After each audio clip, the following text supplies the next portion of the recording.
제14장 단순 선형 회귀 분석을 공부하겠습니다. 우리가 어떤 통계 조사를 하다 보면 어떤 특정한 두 자료 또는 두 변수 사이에 무슨 관계가 있는지를 알아보고 싶을 때가 많습니다. 예를 들어서 키하고 몸무게 사이에는 어떤 관계가 있을까라든지, 또는 자동차의 연식에 따라서 중고차 가격 시세가 또 어떤 차이가 있는지 알아본다든가, 우리 교재에 나와 있는 것처럼 어떤 회사에서 광고비를 계속 증가시켜 나갔을 때 매출액도 증가하는지를 알아본다든가, 이렇게 두 개의 변수 사이에 대응하는 관계를 알아보고 싶을 때가 많이 있는데요. 이와 같은 두 변수 사이의 관계식을 구체적으로 수학적인 함수식을 이용해서 표현하고, 그로 인해서 어떤 분석을 하고 예측하는 목적을 갖고 있는 것이 바로 회귀 분석을 학습하는 이유입니다. 따라서 회귀 분석이라는 것은 회귀식을 만들어서, 이 회귀식은 바로 대응하는 두 변수 사이의 수학적 함수식을 말합니다. 이 회귀식을 이용해서 분석한다 해서 그래서 회귀 분석이라고 말을 하고 있습니다. 자, 그런데 우리는 이 단원의 제목을 보면 선형 회귀 분석이라는 앞에 수식어가 선형이란 말이 들어있죠. 이 선형이란 말은 리니어란 말을 우리말로 번역한 거고, 다른 말로 1차라고도 얘기를 합니다. 즉 회귀식을 만드는데 1차식이다 라는 뜻이에요. 즉 1차 함수를 말합니다. 직선을 말하는 거예요. 그래서 우리는 두 자료 사이에 직선 관계를 이루고 있는 자료들에 대한 분석을 하겠다라는 뜻입니다. 앞에 보면 또 단순이란 말이 있죠. 이 단순이라는 말이 있고, 우리가 요 다음 단원에서는 다중이란 말을 또 배우게 되는데요. 단순, 다중, 이런 용어들을 구별한 것은 쉽게 말해서 독립변수가 하나인 상태에서 y를 결정하는 것을 수학에서는 이제 일변수 함수라 얘기를 하죠. 이것을 우리는 단순 회귀 분석이라고 얘기를 합니다. 그에 반해서 독립변수가 여러 개에 의해서 우리가 종속변수 y를 결정하게 되는 경우를 다중 회귀 분석, 또는 이제 줄여서 중회귀 분석이라고도 얘기를 합니다. 그래서 우리는 이 단원에서는 단순 선형 회귀 분석을 다루게 되고, 이 다음 단원에서는 다중 선형 회귀 분석을 다루려고 합니다. 자, 여기에서 다변수에 의해서 결정되는 것은 이제 쉽게 말해서 조금 전에 예를 들었던 어떤 회사의 매출액을 조사할 때 단순하게 광고비의 증대에 따라서 매출액이 증대하는가, 이것만 관심 있게 살펴보려고 한다면 단순 선형 구조를 갖고 있는 단순 선형 회귀 분석이 됩니다. 그러나 회사의 매출액이 단지 광고비를 많이 늘린다고 해서 무조건 비례해서 매출액이 늘는 것은 아니겠죠. 어느 정도 영향은 받겠지만은 그것만으로 전체 회사의 매출액이 결정되는 것은 아닐 겁니다. 예를 들어서 매출액을 증대시키는 여러 요인도 있겠죠. 예를 들어서 서비스라든가 또 제품의 질이라든가 또는 가격, 이와 같은 여러 개의 복합적인 요소에 의해서 그 회사의 매출액이 달라질 수 있습니다. 그래서 이렇게 여러 요인들에 의해서 우리가 y값을 결정하게 될 때, 종속변수를 결정하게 될 때 이런 분석을 우리는 다중회귀 분석이라 할 겁니다. 하지만 이 14장에서는 제목을 보면 알 수 있듯이 단순 선형 회귀 분석이라고 되어 있잖아요. 그래서 우리는 독립변수 하나이고, 그리고 선형이니까 직선 관계를 이루고 있는 자료들에 대한 분석을 하겠습니다 라는 얘기예요. 자, 그럼 구체적으로 키하고 몸무게라든가, 또는 우리 교재에 나와 있는 예문처럼 광고비가 증대됐을 때 매출액이 어떻게 되는지 등등을 알아본다든가, 이런 것들을 우리가 도표를 통해서 만들 수 있을 겁니다. 자, 이렇게 광고비 지출과 매출액에 대한 연관성을 이렇게 도표를 만들었다고 가정하고요. 이런 도표들을 우리가 산점도에 의해서 표현을 해보려고 합니다. 예를 들어서 광고비를 X축에다가 그리고 매출액을 Y축에다 표현했다고 가정해 보겠습니다. 우리는 광고비가 증가될 때마다 매출액이 어떻게 변화가 되는지를 알아보고 싶잖아요. 그래서 이제 이 X축으로 놓인 자료를 독립변수라고 얘기를 할 겁니다. 그에 반해서 Y축에 놓은 자료를 종속변수라 얘기를 하죠. 이런 용어는 여러분들이 이제 수학에서도 이 용어를 사용하니까 많이 익숙한 용어일 거라 생각합니다. 또한 통계학에서는 이 독립변수란 말도 사용하지만, 또는 설명변수라고도 얘기를 합니다. 어떤 자료를 설명하는 변수다라는 뜻에서 설명변수라고도 얘기를 하고요. 그리고 이 종속변수란 말로도 사용합니다만은 설명변수에 의해서 반응이 나타난다는 뜻에서 이쪽을 반응변수라고도 얘기를 합니다. 바로 이거죠. 그러니까 이쪽 변수들이 설명 변수고 이 아래에 있는 결과들이 바로 반응 변수가 되는 거예요. 자, 그래서 이렇게 독립 변수 또는 다른 말로 설명 변수, 종속 변수 또는 다른 말로 반응 변수라고 얘기를 할 겁니다. 자, 이렇게 광고비를 예를 들어서 이제 단위 책에는 이제 억 단위로 돼 있어요. 그러니까 5억, 6억, 7억, 8억 이렇게 있을 때 이 자료들이 이런 식으로 표현이 됐다라고 보겠습니다. 자, 그런데 이제 이렇게 있을 때 이 자료들을 우리가 어느 정도 보다시피 설명 변수, 즉 독립 변수가 증가할 때마다, 광고비가 증가할 때마다 매출액이 증가하고 있구나라는 것을 어느 정도는 알 수 있습니다. 자, 그러면 이런 것을 어떻게 우리가 회귀 분석을 할 것인가 하는 얘기인데요. 앞서 얘기했던 것처럼 회귀 분석은 수학적인 관계식, 함수식을 찾아서 한다라고 얘기를 했었죠. 선형회귀라 얘기했으니까 직선을 찾겠다라는 뜻입니다. 그런데 이 자료를 잘 보면은 이 많은 자료들이 동일 직선 위에 놓여 있지는 않다라는 것을 알 수 있습니다. 자, 그래서 우리는 회귀 분석이라는 것을 하게 되는데요. 뭐냐면은 이 자료들을 모두 통과하게 되는 동일 직선, 한 가지 직선을 찾는 방법은 요 다음 절에서 우리가 곧 설명하기로 하고요. 우리는 그런 직선을 찾을 수가 없어요. 그러다 보니까 자연스럽게 예를 들어서 이제 이런 직선 하나 생각하려고 합니다. 이 직선은 종속 변수 y를 자 이제 베타 0 플러스 베타 1x 자 이제 이 노란색 직선을 만약에 이렇게 표현했다라고 가정해 볼까요? 그런데 이렇게 표현하게 되면은 여기 있는 각각의 자료들 x1 자료, x2 쭉 여기 어딘가에 xi번째 자료가 있었다라고 가정했을 때 xi번째 자료를 대입했을 때 여기다 대입해서 이 y값을 이 직선 위에서 찾을 수 있는가 하는 얘기인데요. 그렇지 않을 수 있죠. 이 직선 위에 놓이는 경우도 있을 수 있습니다만은 이 직선 위에 놓이지 않는 경우도 있을 수 있잖아요. 자, 그러다 보니까 이 함수식에다 직접 대입을 한다고 해서 이 자료값 y값 여기 이제 xi, yi라 놓겠습니다. x자료 y자료 위가 x값 아래가 y값이라 할 때 x값에 대한 y값을 이렇게 순서상을 좌표 평면에다 표시를 했을 때 이런 점들을 우리가 산점도라 얘기를 하는 거예요. 산점도 스캐터 다이어그램이라 얘기를 합니다. 그래서 이렇게 회귀 분석을 하게 될 때 먼저 산점도를 그려봐요. 이렇게 산점도를 그려본 뒤에 그래서 이제 이 직선 위에 있는가라는 것을 이제 찾아보려고 하는데요. 이 직선을 우리는 회귀선이라 얘기를 합니다. 회귀선. 그래서 리글레이션 라인이라고 얘기를 하고요. 우리 지금 선형이라는 거니까 직선을 다루려고 하잖아요. 그래서 만약에 이제 이것이 이제 직선이 아니라면 이제 회귀 곡선이라고도 표현합니다. 곡선 관계에 있다면요. 자, 지금 우리는 단순 선형 회귀를 다루려고 하고 있으니까 얘는 회귀 직선이에요. 자, 그런데 이 회귀 직선 위에 정확하게 자료가 놓여 있지 않다는 것을 알 수 있습니다. 실질적으로는 자료는 여기 있지 않고 여기 있잖아요. 그러다 보니까 우리는 이런 단순 선형 회귀 모델을 만들려고 하는데요. 그러기 위해서는 여기에다가 오차항이라는 것을 더 첨부를 시키려고 합니다. 입시로는 오차를 나타냅니다. 이렇게 함으로 해서 우리는 이 노란색 직선 위에 데이터가 놓여 있는 경우는 뭐 오차가 제로가 되면 된다고 보면 되는데 그렇지 않은 데이터들이 많잖아요. 그래서 우리는 이렇게 우리는 단순 선형 회귀 모델을 이런 식으로 만들려고 합니다. 여기 입시로는 조금 전에도 설명했던 것처럼 오차를 나타냅니다. 이 오차란 말은 이 회귀선 위에 놓여 있지 않기 때문에 회귀선에 의해서 얻어진 결과로는 설명할 수가 없는 걸 말하는 거예요. 그래서 이렇게 돼 있고요. 여기서 각각 베타1과 베타0는 이 직선의 기울기예요. 베타1은 기울기를 나타내고요. 그리고 베타0는 바로 이 y절편을 나타냅니다. 이 노란색 직선을 계속 연장을 했을 때 바로 y축과 만나는 점이에요. 그것이 이제 y절편입니다. 간단하게 절편 이렇게 얘기를 합니다.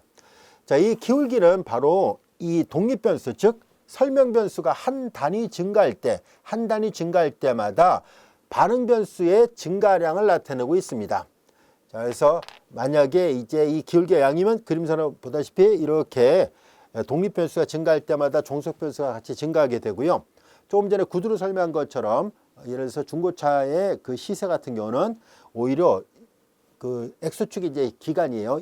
뭐 단위를 연 단위로 할까요? 1년이 경관차, 2년이 경관차 이렇게 하다 보면은 자연스럽게 여기가 이제 1년 단위로 이렇게 했을 때 중고차 시세는 자꾸 떨어지게 되죠.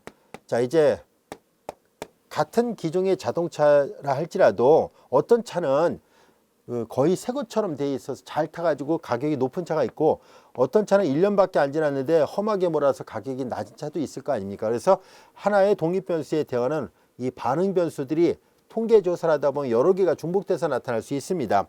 그런데 이제 이런 경우다 할지라도 역시 동일 직선 위에 놓이는 경우는 극히 드물기 때문에 우리는 이렇게 이 경우든 단순 선형 회귀 모델을 만들어서 오차를 가지고 생각하려고 합니다.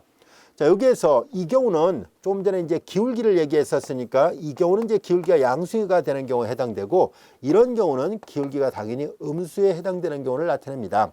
만약에 베타1이 0이 되면은 x라는 독립변수가 사라지게 되죠. 그 말은 우리가 회귀 분석은 이 변수와 이 변수 사이, 즉 설명 변수와 반응 변수 사이에 어떤 관계가 있는가를 수학적인 함수식으로 나타내서 분석하겠다는 것이 회귀 분석의 기본 아이디어인데, 만약에 베타1이 제로가 되어버리면은, 기울기가 제로가 되면은 하나의 이 독립변수가 전혀 나타나지 않기 때문에 그런 경우는 회귀 분석을 할 이유가 전혀 없습니다. 그래서 우리는 이 베타1이 0인 경우는 다루지 않을 것이고, 베타1이 양이냐 또는 음이냐 이렇게 해서 이 둘 중에 하나를 우리가 다루려고 합니다. 자, 이제 우리는 이렇게 해서 단순 선형 회귀 모델을 우리가 생각하게 되는데요. 자, 여기에서 앞서 얘기했던 것처럼 이제 이런 오차, 충분히 어떤 의미인지 알 수 있겠죠. 이 그림사로 보면 오차는 요 값을 말하는 거예요. 요 값이 바로 오차 이필원에 해당된다라고 볼 수 있습니다. 이때 이 오차는 각각의 이 독립변수의 위치하고는 독립적입니다. 이 오차값하고 이 오차값이 서로 독립적입니다라는 얘기고요. 그리고 또한 오차의 평균은 0이다라고 가정할 겁니다. 오차의 평균이 0이다라고 가정한 것은 무슨 말이냐면은, 예를 들어서 1년이 경과한 후에 또는 3년이 경과한 후에 어떤 중고차 시세가, 중고차를 조사했는데 뭐 여러 대가 있었어요. 그런데 이렇게 되면 얘를 회귀선이라 얘기를 한다 했었죠. 회귀선보다 아래쪽에 있는 자료들도 있고 회귀선보다 위쪽에 있는 자료들도 있잖아요. 그럼 이쪽은 플러스가 나오고 이쪽은 마이너스가 나오게 되거든요. 오차가.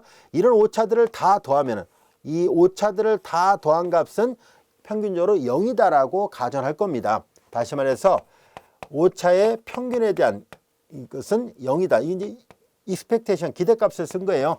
우리 책에서는 이제 뮤 입시론이라 쓴 것 뿐입니다. 그래서 오차의 평균은 0이다라고 가정할 것이고요. 그 다음에 이제 오차의 분산입니다. 오차의 분산은 시그마 제곱이다라고 하고, 각각의 자료의 위치에 따라서 서로 독립적이다라고 하겠습니다. 자, 이와 같은 오차에 대한 여러 가지 가정, 예를 들어서 독립적이라든가 평균은 제로이고 분산은 시그마 제로이고, 또 더 나가서 정기분포를 따른다라는 이 세 가지 가정이 필요한데요. 이것은 14장 3절에서 좀 더 자세하게 그림을 그려가면서 다시 설명하도록 하겠습니다. 자, 지금은 오차가 이런 조건을 갖고 있다라는 정도만 학습을 해보도록 하겠습니다. 자, 이제 여기에서 우리는 여기 x가 보다시피 변수란 말이 붙어 있습니다. 변수란 말을 붙여놨는데요. 그러나 사실상 우리는 이제 이 각각의 데이터 값들을 가지고서 이 단순 선형 회귀 모델에다 대입을 했을 때 이런 오차까지도 다 감안해서 xi 값에 대응하는 이 자료 yi 값, 그 다음에 xi 플러스 1에 대응하는 yi 플러스 1 자료를 찾을 수 있게 되죠. 자, 그러다 보니까 이 x는 결과적으로 명칭은 독립변수 또는 설명변수란 말을 붙여놨습니다만, 실질적으로는 각각의 위치에 따라서 값을 대입을 하거든요. 그래서 하나의 상수값으로 취급합니다. 그래서 얘는 이제 하나의 상수로 취급할 거예요. 베타1도 상수예요. 기울기를 나타내는 상수. 베타0도 상수. 그러다 보니까 자연스럽게 이 부분은 다 상수 역할을 하게 돼요. 그런데 이 입시로는 각각의 데이터에 따라서 다 확률적으로 다 달라지게 돼요. 그래서 얘는 하나의 일종의 확률 변수가 됩니다. 결과적으로 이 y, 이 반응 변수는 얘네들은 비록 상수일지라도 이 확률 변수가 포함되어 있기 때문에 이 반응 변수 y도 역시 확률 변수가 됩니다 라는 것을 알 수 있어요. 자, 그래서 여기에서 입시론이 확률 변수고요. 확률 변수에 의해서 표현되기 때문에 y도 확률 변수예요. x는 확률 변수가 아니에요. 상수 취급합니다. 자, 이제 그러다 보니까 자연스럽게 이 확률 변수에 대한 기대값을 생각해 볼 수 있겠죠. 그래서 y의 기대값을 생각해 보려고 하는데요. 자, 이제 단순 선형 회귀 모델에서 베타0 플러스 베타1x 플러스 입시론이에요. 기대값의 성질에서 덧셈에 대한 기대값은 각각의 기대값의 덧셈과 같습니다. 자, 이렇게 되는데 조금 전에 얘기했었죠.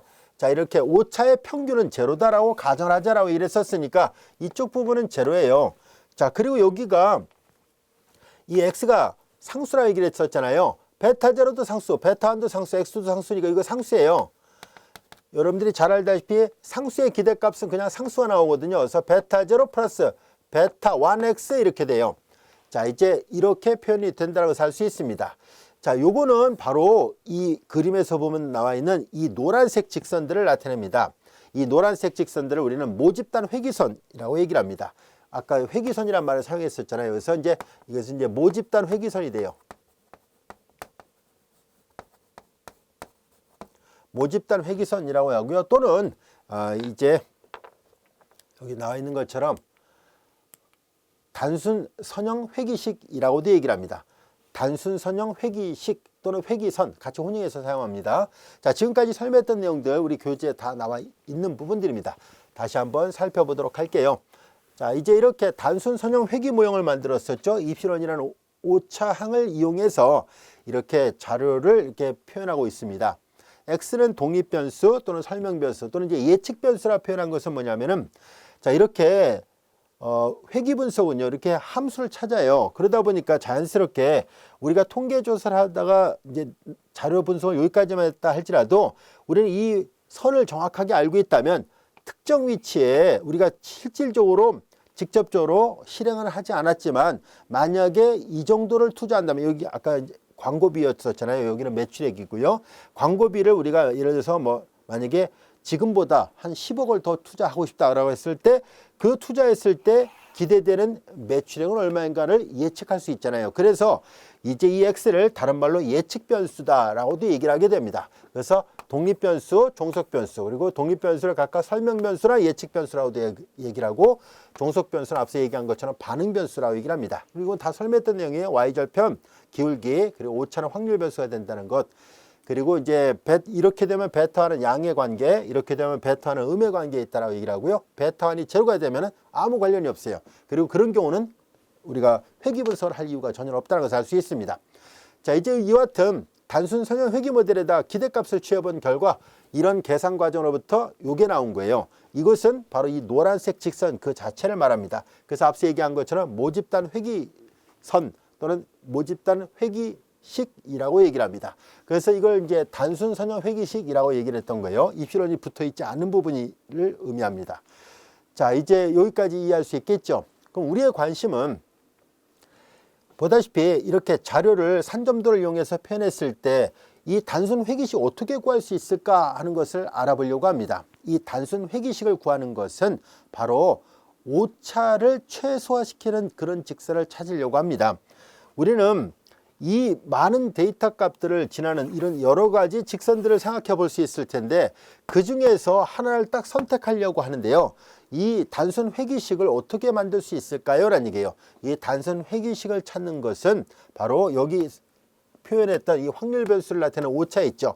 이 오차를 최소화되는 값으로 선택하려고 합니다. 다시 말해서 자, 이제 첫 번째 자료에서 이 오차가 E1이에요. 두 번째 자료에서 이 오차가 여기 E2가 되고요. 세 번째 자료, 네 번째 이렇게 있을 거 아닙니까? 이런 식으로. 자, 이렇게 수직, 이 데이터하고 이 회귀식, 모집단 회귀선하고 이 수직거리예요. 수직거리. Y 값의 차이예요. X 값은 똑같아요. 예를 들어서 XI일 때 그림을 좀 더 크게 그려볼까요?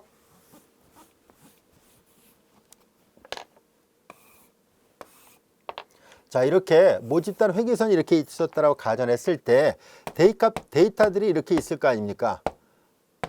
자, 이렇게 있을 때 여기에 나와 있는 이런 값들이 E1이 되고요. 여기가 E2가 돼요. 자, 이렇게 수직거리입니다. E3 이런 식이에요. 여기도 있고 뭐 여러 개가 있을 수 있겠죠. 자, 이 오차들의 제곱의 총합이 최소가 되는 그런 조건을 만족하도록 우리가 표현을 해보려고 합니다. 자, 그래서 최소 제곱 추정법이라고 말을 하게 됩니다. 최소 제곱 추정법이라는 것은 말 그대로 오차를 최소화시키겠습니다라는 얘기예요. 자, 회기식에서 미지의 모수를 이 직선을 정확하게 찾으려면 베타1 기울기하고 베타0 y절편을 정확하게 알아야 이 어느 직선에 해당되는지를 알 수 있잖아요. 노란색일지 아니면 이런 하얀색 직선일지를 결정하는 것은 바로 이 기울기하고 y절편 두 개예요. 그래서 이 두 개를 우리가 찾고자 하는 값이기 때문에 이것은 이제 모수가 되는 거예요. 그래서 이 두 개의 미지의 모수 베타0, 베타1을 추정하려고 합니다.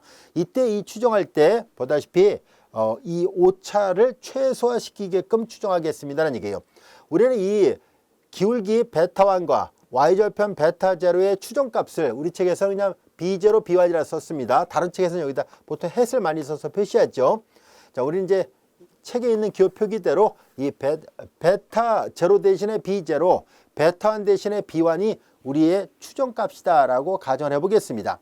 그럼 추정된 단순 선형 회기식을 만들려고 하는데요. 이런 모양이다라고 가정을 하려고 하는 거예요.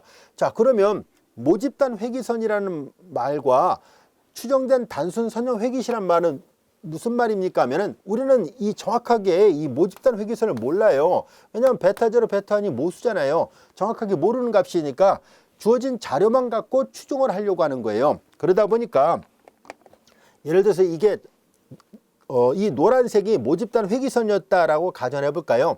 그림을 이제 단순하게 그려볼게요. 자, 이제 노란색이 모집단 회기선이었습니다라고 가정해 보겠습니다. 이때 우리는 자, 이제 추정을 하려고 하는데요.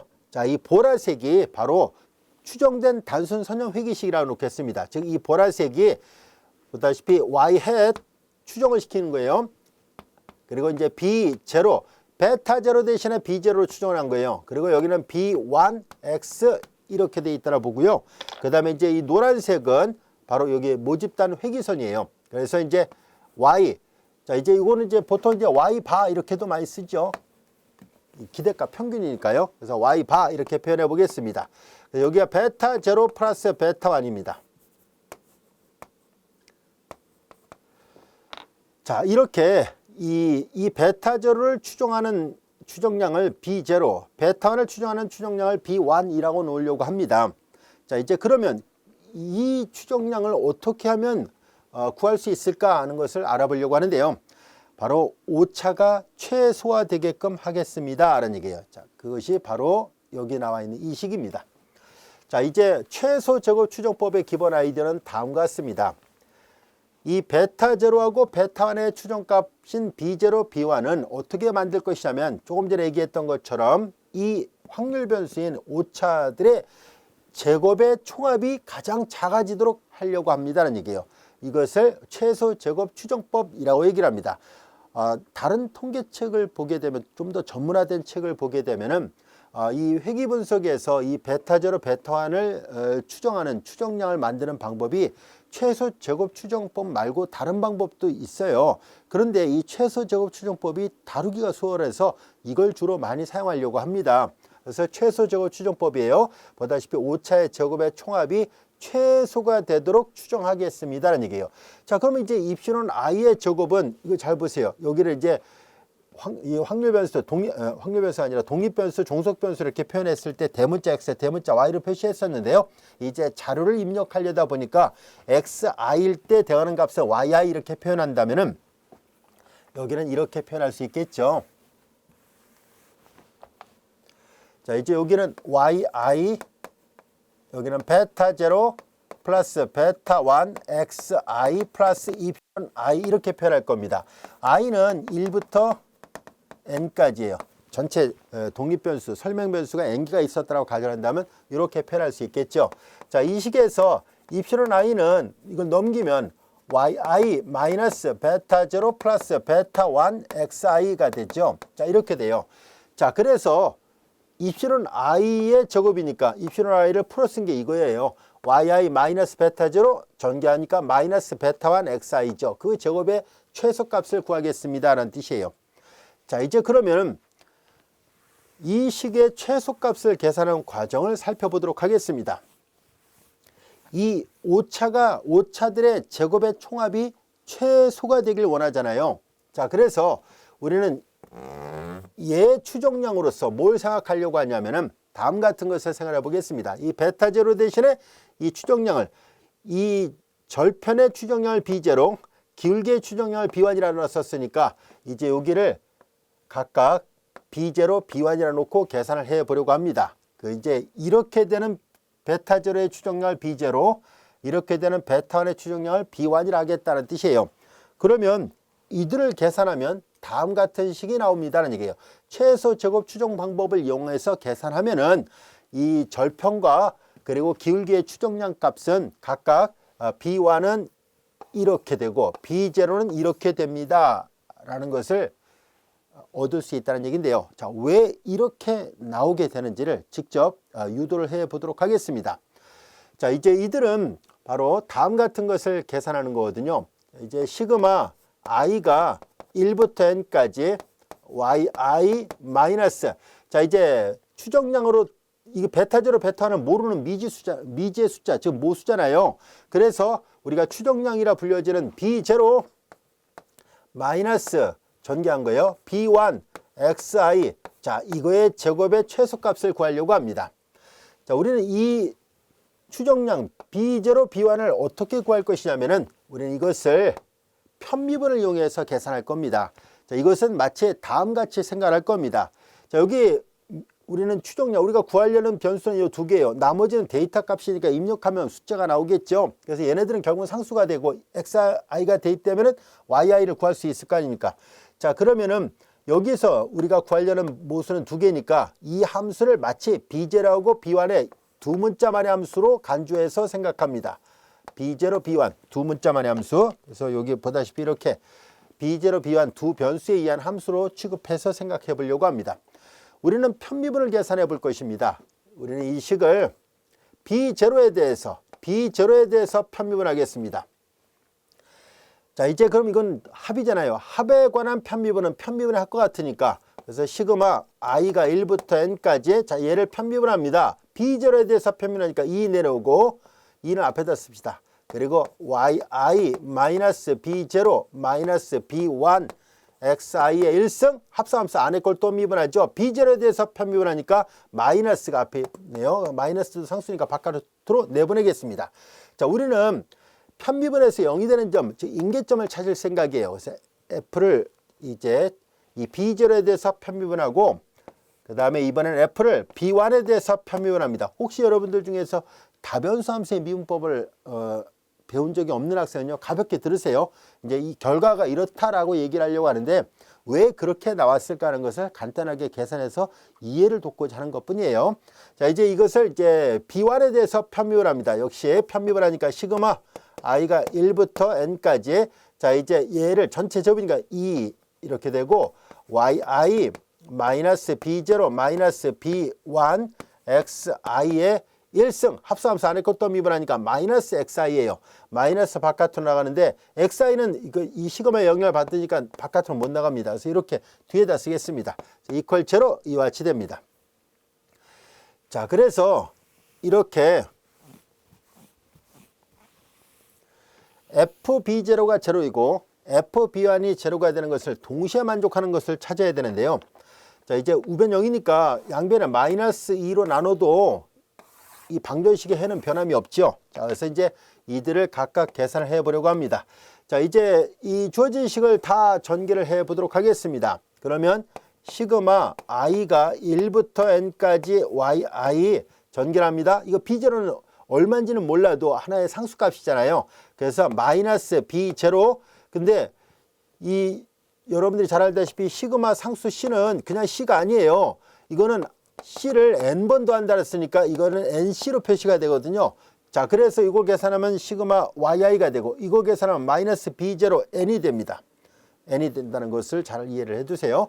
자, 그 다음에 여기서 마이너스 B1은 상수니까 바깥으로 나갈 것이고 시그마 i가 1부터 n까지 xi 이퀄 제로 이렇게 됐습니다.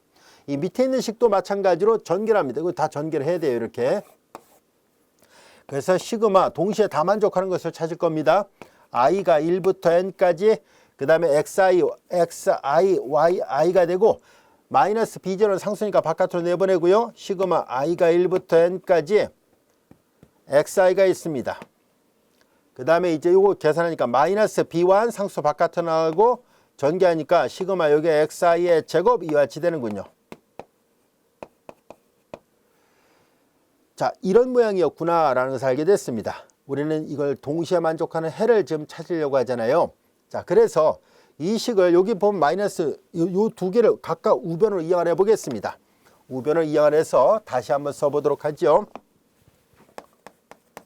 자, 얘네들 넘기니까 B0n 플러스 B1 시그마 i가 1부터 n까지 xi 넘어가니까 이것이 시그마 yi가 돼요.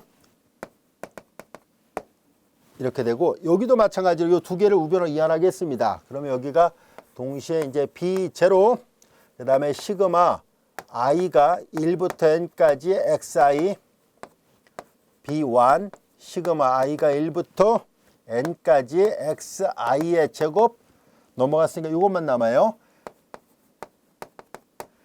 자, 이런 관계식이 성립합니다. 이거 뒤에 가서 우리가 요 다음 시간에 이거 활용할 거거든요. 이제 요 식을 잘 이해를 해두고 어디 여백에다 잘 적어 놓으세요. 자, 이제 이런 식이 나왔다는 것을 알 수 있습니다. 요거 1번 식이고요. 자, 요거 2번 식이라 놓겠습니다. 우리는 여기서 B0를 소거시키려고 합니다. B0를 소거시키기 위해서 첫 번째 식에다가 시그마 xi를 다 곱하겠습니다. 두 번째 식에다가는 n을 다 곱해요. 그래서 빼버릴 거예요. 자, 첫 번째 식에다가 1식에다가 시그마 xi를 곱하고 그냥 이렇게 간단하게 시그마만 쓸게요. 그 다음에 이 식에다가는 두 번째 식에다가는 n을 곱해 가지고 이렇게 빼볼 생각입니다. 자, 하나하나 계산해 보도록 하죠. 자, 필요하다면 뭐 반대로 빼도 돼요. 이제 2번 식에다가 2번 식에다 하는 게 더 낫겠네요. 2번 식에다가 n을 곱하고 1번 식에다가 시그마를 곱한 거 뺀다. 이렇게 써서 계산하겠습니다. 자, 2번 식에다가 n을 곱하니까 B0n 시그마 그냥 줄여서 이렇게 시그마만 쓸게요. xi 그 다음에 여기다 전부 다 n을 곱했으니까 B1n 시그마 xi의 제곱은 이퀄 그 다음에 n 시그마 xi yi가 됐습니다. 전부 다 2번 식에다가 n을 곱했거든요. 이번엔 1번 식에다가 시그마 xi를 곱합니다. B0n 시그마 xi 그 다음에 B1이 있고요. 여기다가 시그마 xi를 곱하니까 시그마 xi에다가 또 시그마 xi를 곱하니까 전체 제곱이라 쓰면 되죠. 시그마 xi가 곱하기로 되어 있으니까요. 그 다음에 이제 여기는 시그마 xi를 곱했으니까 이제 이런 모양입니다. 시그마 yi가 됐어요. 자, 이제 이것을 위에서 아래 거 빼는 거예요. 얘가 지워지죠. 얘가 지워지고 이 등호의 좌변을 잘 보면 B1이 공통으로 들어 있습니다. 묶어내면은 n 시그마 xi의 제곱 마이너스 시그마 xi의 전체 제곱이고요. 그 다음에 이제 이퀄 여기 위에서 아래 거 빼니까 n 시그마 xi yi 마이너스 시그마 xi 그리고 시그마 yi예요. 자, 이제 이 식으로 양변을 나눌 겁니다. 그러면 이제 B1을 구할 수 있어요. B1. 이 B1이 바로 기울기에 대한 추정량이잖아요. 베타1에 대한 추정량 값을 이렇게 해서 구할 수 있는데요. 자, 이렇게 해서 구하는 것을 최소 제곱합. 즉 입실론 값을 최소로 만드는 그런 추정량이잖아요. 그래서 이제 B1을 계산하면 이걸로 나누면 되는데요.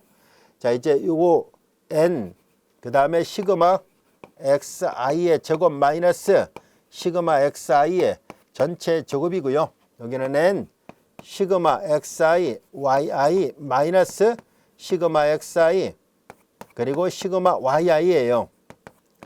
자, 근데 이 식을 분모 분자를 전부 다 n으로 다시 나눠 보겠습니다. 분모 분자를 전부 다 다시 n으로 나눠 볼게요. 자, 그러면 이 B1을 다시 써보면 다음같이 쓸 수 있습니다. B1은 분모 분자를 n으로 나눴으니까 이 식을 n으로 나니까 n분의 1 곱한 거잖아요. 이거 n 지워져요. 여기가 시그마 xi yi가 되고요. 마이너스 자, 요 식을 n으로 나눴으니까 n분의 이렇게 되죠. 그래서 n분의 시그마 xi 그리고 시그마 yi가 돼요. 그리고 여기도 n으로 나눴으니까 시그마 xi의 제곱이에요. 마이너스 n으로 나눴으니까 n분의 시그마 xi의 제곱이에요. n분의 시그마 xi의 제곱 이렇게 돼요. 이것이 비완인데요. 바로 이 비완이 이거 전개한식하고 정확하게 일치합니다. 이 식을 전개해 보세요. xi 이렇게 전개를 해 보세요. 그러면은 이건 평균이라는 뜻이잖아요. 그래서 이렇게 하면 시그마 xi yi가 나오고요. 그 다음에 이제 요거 평균 이거 다 계산하면 요 모양이 나와요. 지워지는 게 있어요. 얘도 마찬가지예요. 이거 전개를 해보세요. xi의 제곱 마이너스 2배고 그 다음에 x인데 요것만 따로 계산해 볼게요. 비교해 보는 거거든요. 그래서 이 식이 이 식과 같다는 얘기를 하려고 해요. 자, 실제로 이 식이 이거와 같다는 것을 보일 생각입니다. 시그마 i가 1부터 자, n까지 xi 마이너스 x 바의 제곱이고 분자는 시그마 xi 마이너스 x 바 yi 마이너스 y 바 i가 1부터 n까지예요. 이게 정말로 같은지를 확인해 보기 위해서 분모만 비교해 보겠습니다. 왜 그런지 한번 볼게요. 자, 분모에 시그마 xi 마이너스 x 바의 제곱 시그마라고만 쓸게요. xi의 제곱 마이너스 2배 x 바 xi 플러스 x 바의 제곱이죠. 시그마 xi의 제곱 마이너스 2x 바는 상수니까 시그마 기호 바깥으로 내보낼 수 있습니다. 자, 그 다음에 여기 시그마 x 바의 제곱인데 이거 상수잖아요. 나가는데 여기 여러분들이 잘 알다시피 상수를 그 시그마하고 상수가 붙어 있으면 앞서 얘기한 것처럼 nC잖아요. 여기는 n x 바의 제곱 이하치 돼요. 이 식을 다시 정리해 봅니다. xi의 제곱 마이너스 자 이제 2배 x 바가 되는데 이 x 바라는 개념이 바로 평균이잖아요. 시그마 xi를 n으로 나눈 것이 x 바거든요. 총개수가 n개라고 한다면은 그래서 시그마 xi는 nx 바와 같아요. 그래서 시그마 xi는 nx 바가 되잖아요. 그러니까 n을 앞에다 쓰고 x바를 하나 더 곱해야 되잖아요. nx 바니까. 그게 제곱이 된 거죠. 그리고 뒤에 플러스 nx 바의 제곱이에요. 마이너스 2배 nx 바의 제곱 플러스 nx 바의 제곱이니까 정돈하면 시그마 xi의 제곱 마이너스 nx 바의 제곱이 되잖아요. 여기까지 이해됐죠? 근데 이게 뭐예요? 다시 써봐요. 시그마 xi의 제곱 마이너스 n x바의 제곱이니까 x바 이거잖아요. 이거 전체 제곱하면은 n의 제곱분의 시그마 xi의 제곱이 되는데 이거 소구되잖아요. 그래서 정돈을 해보니까 시그마 xi의 제곱 마이너스 n분의 시그마 xi의 바깥에 제곱이 된 거예요. 그래서 이 분모가 이 노란색으로 표시했던 분모가 얘랑 똑같다는 것을 알 수 있습니다. 마찬가지로 분자를 전개한 식이 얘랑 같아요. 그래서 기억하기는 얘가 좋아요. 이 하얀색 분표를 표시한 것이. 그러나 실제 계산은 위에 걸로 합니다. 그래서 이걸 이제 실용적으로 계산할 때 이걸 많이 쓰고 식을 기억하기는 이게 참 좋아요. 그래서 이걸 또 많이 선호하는 편에 속합니다. 그래서 이렇게 쓰고요.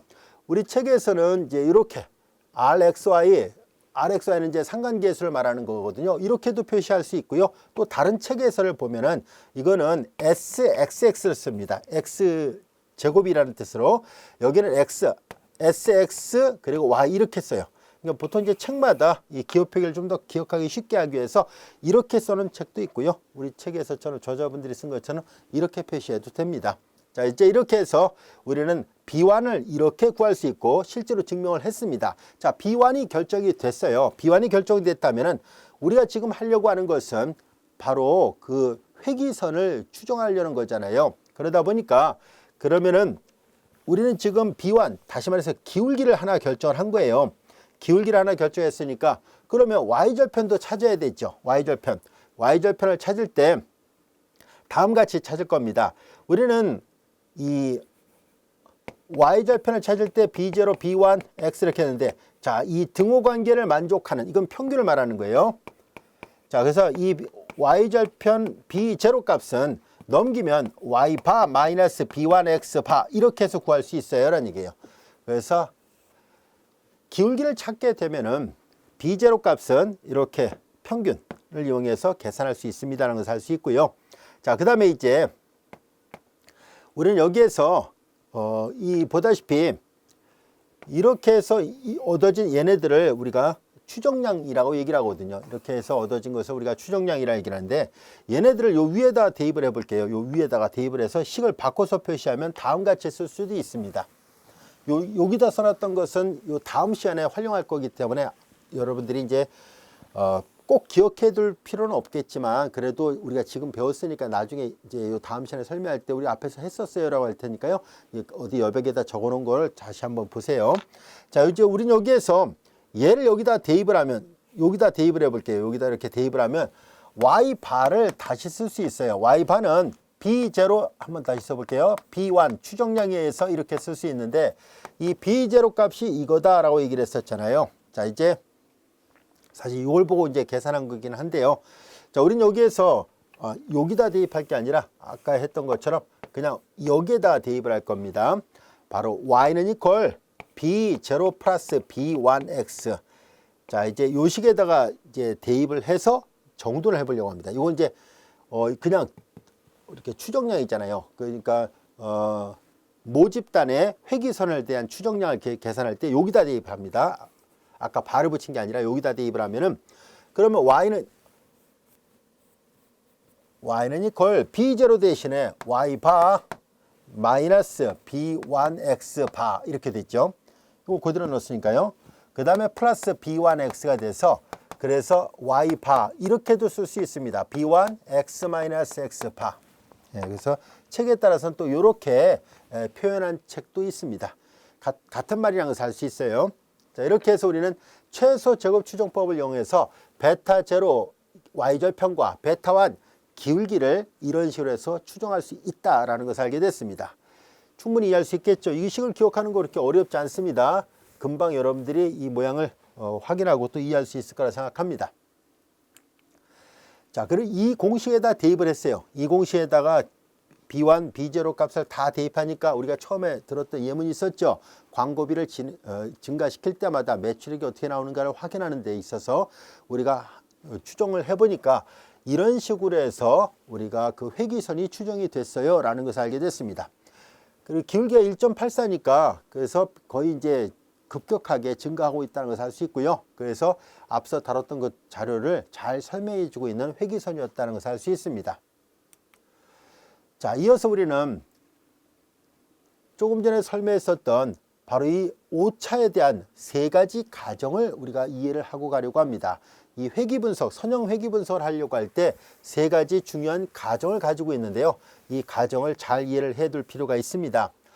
자, 우선 단순 선형 회기 모형의 가정에서 이렇게 독립변수, 종속변수, 오차가 있었는데, 자, 여기서 이 오차의 평균은 0이고 분산은 시그마 제곱이라고 가정을 합니다.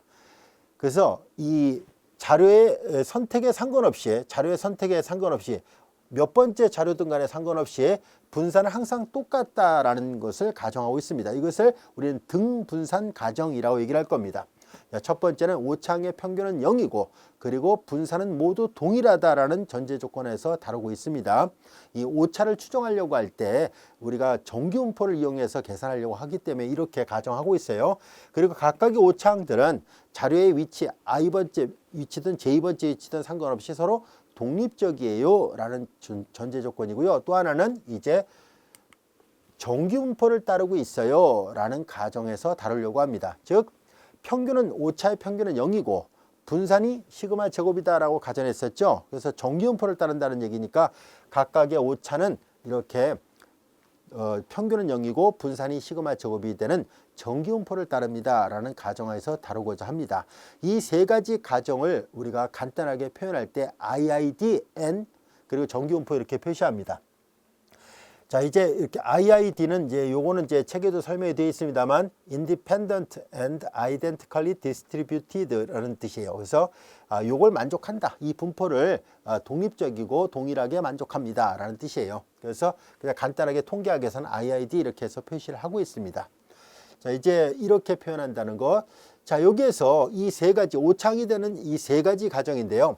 만약에 이 세 가지 가정을 모두 다 만족한다면 하고 가정해 보겠습니다. 즉 평균과 분산, 등분산 가정하고 독립성하고 그리고 정규성까지 모두 만족하고 있다라고 가정한다면, 그러면 이 조금 전에 우리가 유도했던 오차의 그 최소 제곱합이었었잖아요. 그렇게 해서 얻은 이 오차 이 추정량은 우리가 앞에서 배웠던 것처럼 비편향성을 갖고 있다는 말을 하게 될 거거든요. 불편 추정량 또는 비편향 같은 말입니다. 비편향성을 갖고 있다는 얘기고요. 오차를 최소화시키고 있기 때문에 가장 좋은 분산이 제일 작은 가장 좋은 추정량이라는 것이 알려져 있습니다. 그래서 보다시피 세 가지 가정에서 독립성하고 그 다음에 정기분포를 만족한다. 그리고 등분산 조건 이런 걸 모두 만족한다면 최소 제곱을 해서 얻어진 이 추정량은 비편향성을 만족하고 그 다음에 모든 비편향 추정량 중에서 분산이 제일 적어요. 그러니까 가장 좋은 효율 추정량이 되고 있어요 라는 것을 알 수 있습니다. 자, 그리고 이제 우리는 이 yi는 이퀄 베타 0 플러스 베타 1 xi 플러스 이프실론 i에서 자, 우리는 기대값을 구해 보려고 합니다. 이 식에서 기대값을 계산해 보면은